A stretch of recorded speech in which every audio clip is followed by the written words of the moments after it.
So in this video we're going to look at the routings page and we're particularly going to look at our mix sends.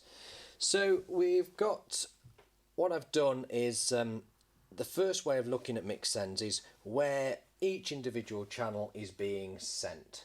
So in this case we're looking at the mix, the mic 24 input here, and as you can see by tapping on that, we've got auxiliary 1 to 4 here, and they're not being sent at the moment. So we're not sending this microphone to those particular outputs. And you've got the loop there and the stream, they are not being sent. They are the loop. This microphone is being sent to the loop, but it's not being sent to the stream at the moment. So let's make that different. So we want to use this microphone and on the stream, wants to be listening. Everybody online wants to be listening to what I say. So I turn that one to 0 there, and that sets that so that the same amount of the channel output from the left right is now going to our stream, but at the moment that is pre our slider. So if I decide in the service that that person is having a bit of a coughing fit or something like that and quickly slide their slider down, it will still be heard online. So most of our streams and our loops are actually set to post fader. So that means when I'm selected on the left right here and I turn this slider down, even on the stream I will not be being heard on the stream.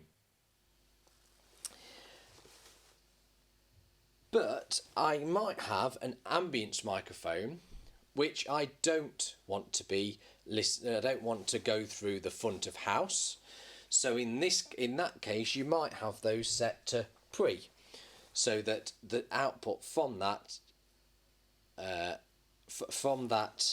ambience microphone, like this ambience microphone that I've got here, this ambience microphone that I've got on this side, that one is set on the loop as post, but on the stream I have it set to pre fader.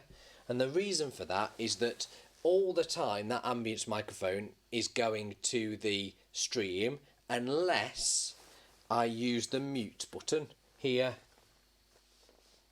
on the desk, which is very obvious that that ambience is not going to the stream because it's muted there. So if I turn that microphone down on the left right here, but then go over to our stream output, which in this case is number 6, you will see that our ambience microphone is turned up, so is my microphone here, but nothing else is. So by using the mix outputs on the right hand side, I can see how much of each channel is going out to the stream mix. So for some cases I might have that everything goes to our stream mix at exactly the same as our front of house. So for example, if I turn somebody down on our front of house by a little bit there, that will automatically transfer to our stream. So in comparison, although that is still at 0, it's actually a little bit further down than it was. It's really useful because it means that front of house we can just mix our stream independently. It means that one person can mix the system through. Now what you do need to bear in mind with this is that if we go back to number 6, what you might find is that you need to turn vocalists up more in your front of house than you do in your stream. So I tend to run any vocalists for worship down at 20, keep instruments at 0 as they are at the front of house, keep speech microphones at 0 as they are at the front of house, but instruments I tend to move them down to about 20, just so that you've got a little bit less vocal on your stream mix. It means that your vocalists on your stream are not overpowering the instruments. As we look now at the mix outputs here, we can move to an auxiliary. So this mix output 1 is a stage monitor for our performers. Now they don't want to hear any of our speech microphones, which are on our first 4 channels here, but they want to hear a little bit of the guitar and a little bit of the keyboards and a little bit of the bassist, but not too much because they have actually got a cab local to them, so they don't need a lot of them. And they want to have a little bit of the electric drums as well.